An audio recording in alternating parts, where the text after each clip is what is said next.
कि जो एसेंशली जे.एन.के भारत देश का एक विषय है, जिसमें I am very proud to say this house, both Lok Sabha and Rajya Sabha, in 1991 passed a resolution saying those parts which are under occupation, illegal occupation of Pakistan, are also integral part of India.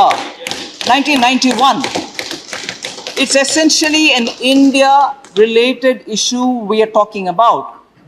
पढ़ने के बाद ये समझ में आता है कि इस मामले को इंटरनेशनलाइज करने वाले कांग्रेस थे, ग्लोबल यूएन को लेके चले गए। कौन लेके गया? पढ़ने के बाद हमें मालूम होता है सर, हमारे देश के प्रधानमंत्री जी, जो फर्स्ट प्रधानमंत्री जी हैं, पंडित जवाहरलाल नेहरू जी, इसको यूएन में लेके चले गए। क्यों? क्यों? बिकॉज समवेयर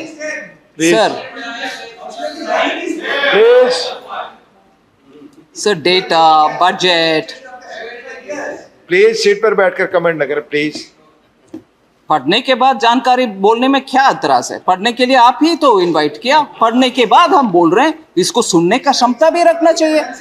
हाँ, पढ़ने के बाद मालूम हो रही है कि 1947 दिसंबर में, क्योंकि ब्रिटिशर्स ने उनसे कुछ शायद सजेशन दिया कि ये मामला अदरवाइज सुधरेगी नहीं, आप यूएन लेके चलो, यूएन लेके गए, इंटरनेशनलाइज बना दिया। उसको आज तक हमारे पड़ोसी दुरुपयोग कर रहा है, दुरुपयोग कर रहा है। इसका कारण कौन है जी? पढ़ने के बाद ताई नहीं है, रजनी ताई नहीं है, मगर it is a issue which should not have gone to a global forum. It's essentially an Indian विषय. We could have handled it. We are handling it, and we are showing the difference now. Yes.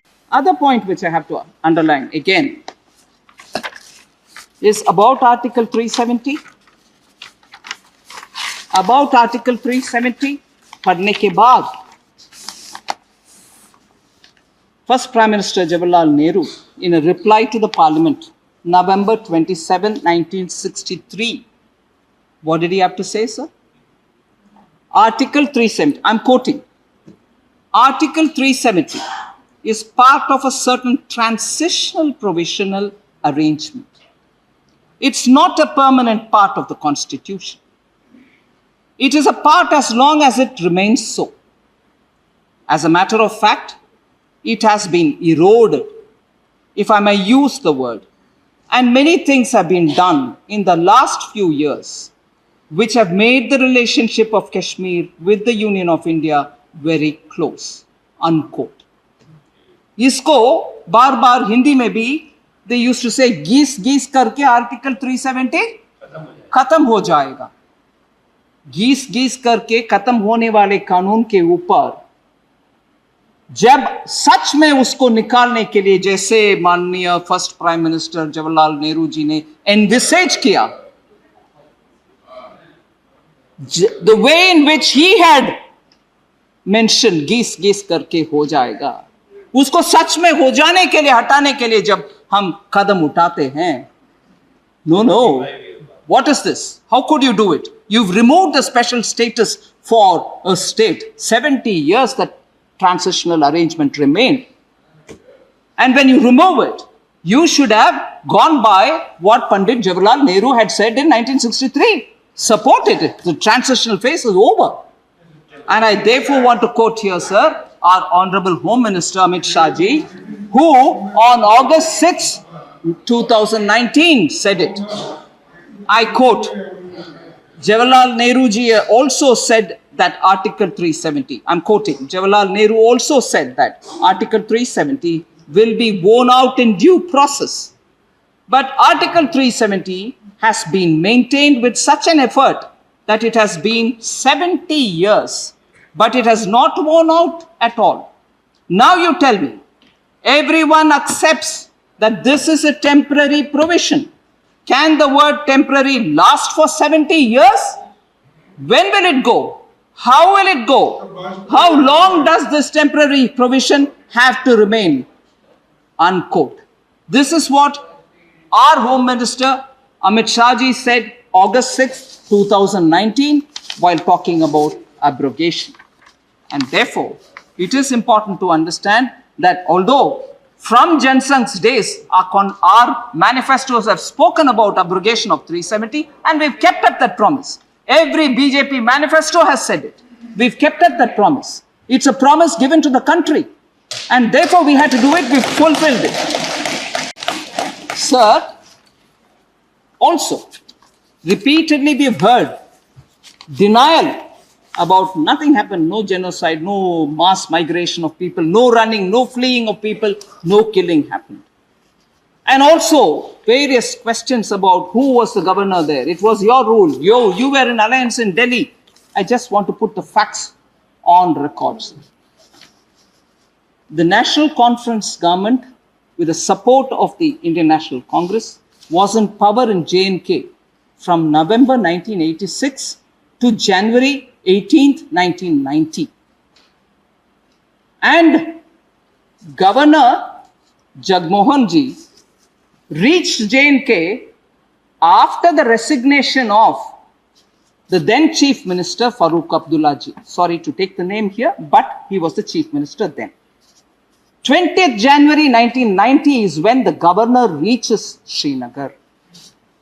But whatever happened in 1990, we all know, we listed out and we are all seeing it also. But what happened in 1989 when this government was still in place?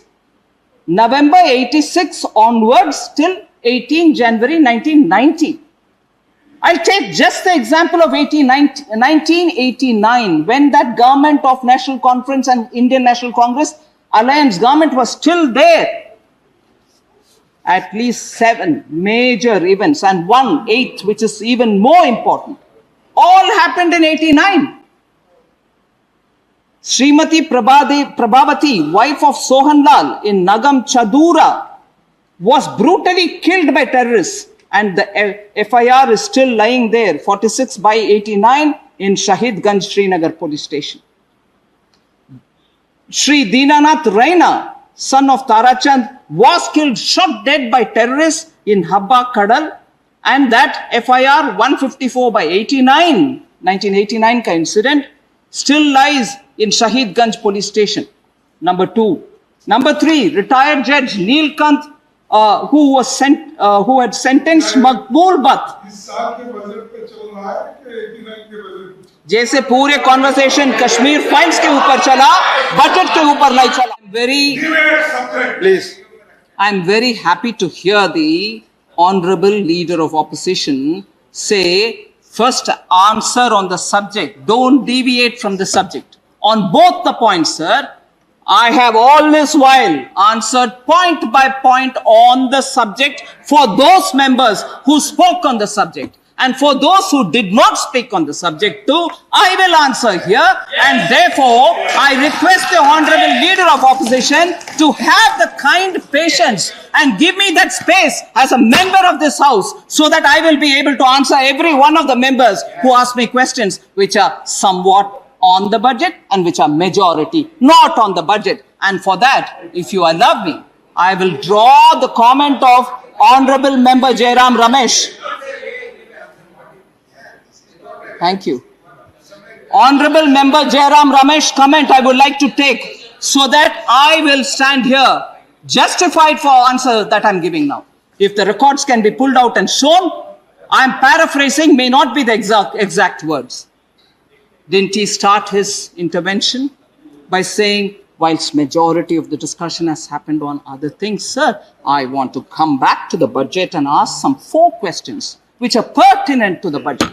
I've answered the 4 questions, but he himself, coming from the opposition desk, realized that the debate on the J&K budget was on everything else but the budget. Please take the record and show it. Didn't he? And is it not my duty, therefore, to talk about other things also? So why is this objection by the leader of the opposition? Kind senior member, kindly, I request through you, allow me the space to answer everything that has been said. I'm done, sir. So that is number 2. Number 3, retired Judge Neelkant, who was also shot in broad daylight by for having given a judgment against a terrorist. That also happened in 1989. Vijay Kumar Kupura, son of Shambhunath, also killed by terrorists in Maharajganj, and the FIR 21289 stands even now in Shahidganj. Fifth one, Tikkalal Taplu, son of Amarnath Taplu. The FIR still lies in Maharajganj, shot down 169 by 89, stands still there, the FIR. Advocate Premnath Bhatt, 1989, a resident of Kaja Mir Ali, was also killed, FIR still 512 by 89, sixth one. Seventh, is it not true? Now I'll come to this, sir. Now they talk about NC plus Congress government in there, but you were here supporting the union government from outside. Is it not true then that the Union Home Minister's daughter herself was kidnapped during December 1989? The state government there couldn't do a thing. They couldn't do a thing. And the state government's responsibility, it is the law and order. So, is it not true that even Jagmohan ji, and this is the last point on this ground I want to raise, is it not true that Governor Jagmohan, in his first phase of being governor, when he was asked to leave in July 1989, didn't he warn the authorities at that time itself that the dark clouds of the terrorists are really overpowering J&K? Necessary efforts will have to be taken by the state government. He said that and quit. And after that, all this has happened. And after that is when the resignation of the then chief minister had to happen on 18 January 1990.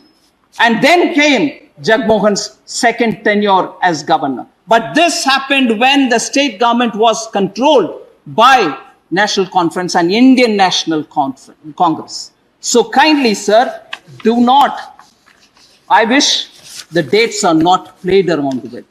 No, we were not there, you were there. None of that. All these dates are pakka here in the records. So, for something which has been from then messed around, completely injustice done to the people of J&K, after the abrogation of Article 370, you see justice reaching, democracy reaching, economic development reaching, rights for everybody reaching. Thank you for giving me the option. So, terrorists being neutralized, active terrorists being neutralized is also a very important in this index on the basis of which we assess what prevails in J&K. 180 terrorists, 148 of them being locals and 32 being foreigners, including 44 top commanders were eliminated in 2021. They were completely eliminated. And about 38 terrorists, 28 of them locals and 10 of them foreigners, have been eliminated this year only up till now in total of 24 anti-terrorist operations.